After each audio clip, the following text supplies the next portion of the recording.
Hello, how are you? Today I brought an amazing recipe for your breakfast or afternoon snack. It's so delicious that it even works as a dessert for those moments when you're craving something sweet. This recipe is very low in carbs, high in fiber, rich in protein, and is an excellent option even for gut health. It also has anti-inflammatory properties. You're definitely going to love it. There's even a trick so you can change up its flavor if you want. I'll give you all the tips, so stay until the end because you won't want to miss this.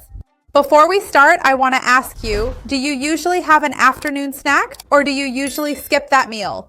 Ideally, we should try to have a snack in the afternoon, depending on when you had lunch and when you're having dinner. This way, you don't show up to dinner starving and end up overeating. This is a great afternoon snack option. You can even prepare it ahead of time, make it early in the morning, and have it in the afternoon. It's very practical and easy to fit into your daily routine, right? Let me know down below how this works for you. Do you plan this part of your day or do you just go with whatever is available? I'd love to see your comment. Remember to like the video. This is important not just for this video, but actually it shows YouTube that you support the channel and that you trust my content. That means a lot to me. And as always, remember that the ingredients, quantities, and nutritional information are listed below in the description. So the first ingredient I have here is milk. I'm using a plant-based milk to have less carbohydrates, but you can use whichever you prefer. It could be almond milk, coconut milk, peanut milk, if you choose to go with plant-based milk. But it doesn't necessarily have to be plant-based milk. You can use cow's milk here, no problem at all. It's just that actually cow's milk has more carbohydrates, and I wanted to reduce that a little bit. Tell me, which type of milk do you consume the most? And remember, I have a playlist here teaching how to make plant-based milks with several recipes. I'll leave it down below to help you. Now I'm adding my cocoa here. This cocoa is 100%. You can tell by its color, right? It's a really dark cocoa. When we use this kind of darker cocoa, it brings a lot of benefits to our recipe. Because cocoa is very antioxidant, it has a lot of polyphenols, and it's high in fiber.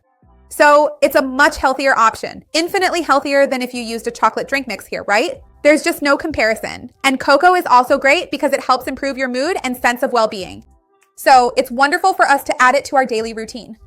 The only downside to cocoa, I would say, is that it's a bit hard to dissolve. But while I'm talking to you, it's already mixed in, see? So it's really not that big of a problem.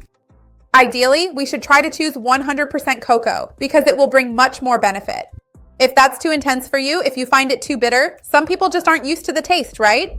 At the very least, look for a cocoa powder with a high cocoa content, at least 70%. I'm going to add whey protein here now. If you don't have it, you can use powdered milk instead. And if you're allergic or intolerant, you can even use a plant-based protein powder like pea protein or something similar.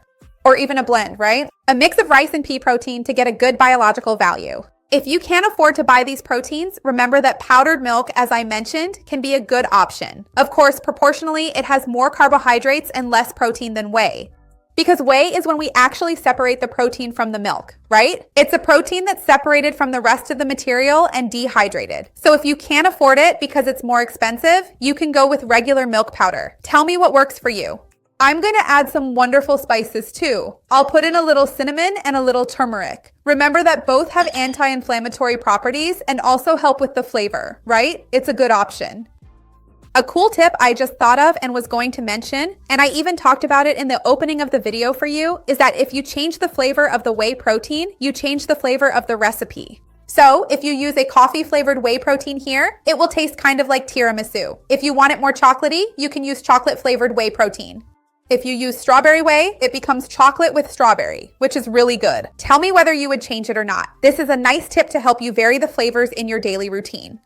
And to get the right consistency for our recipe, I'm going to add chia seeds. Chia is really nice because it will hydrate here and form a mucilage. Chia has a lot of soluble fiber, so it absorbs a lot of the liquid and forms this texture.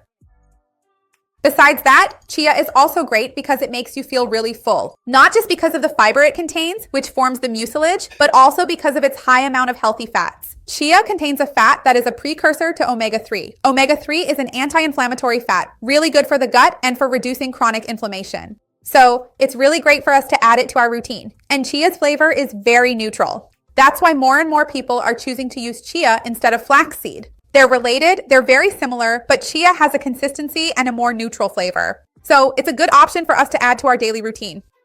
Now, look, I'm going to transfer this mixture into this little glass. Then I'll add a topping here to make it look nicer. We eat with our eyes too, don't we? But for now, I'm just going to put this in the fridge. Look how creamy it already is. Once it chills, it'll get even creamier. So I'll leave it in the fridge for a few minutes, and in a bit, I'll come back so we can finish it up and add that other topping I mentioned, okay?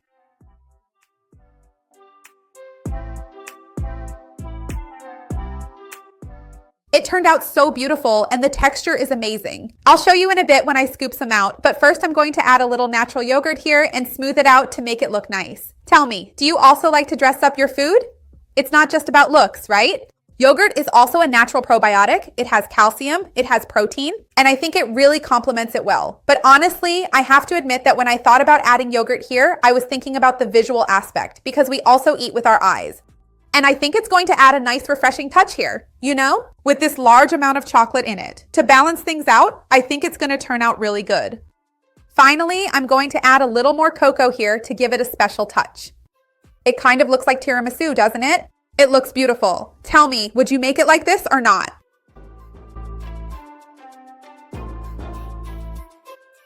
Look, I'm going to take a spoonful here so you can see. Try it. You're definitely going to love it. Look at this consistency. It's amazing. So go ahead and like the video. That really helps me out here on the channel. And share this amazing treat with anyone you know who needs a healthy tip, who you think will enjoy it.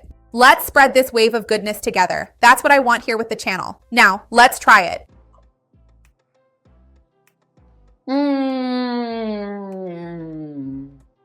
It tastes like a restaurant dessert. It's super chocolatey, super creamy. You'd never guess it's a healthy recipe. Make it because you're going to love it. See you next time. Bye.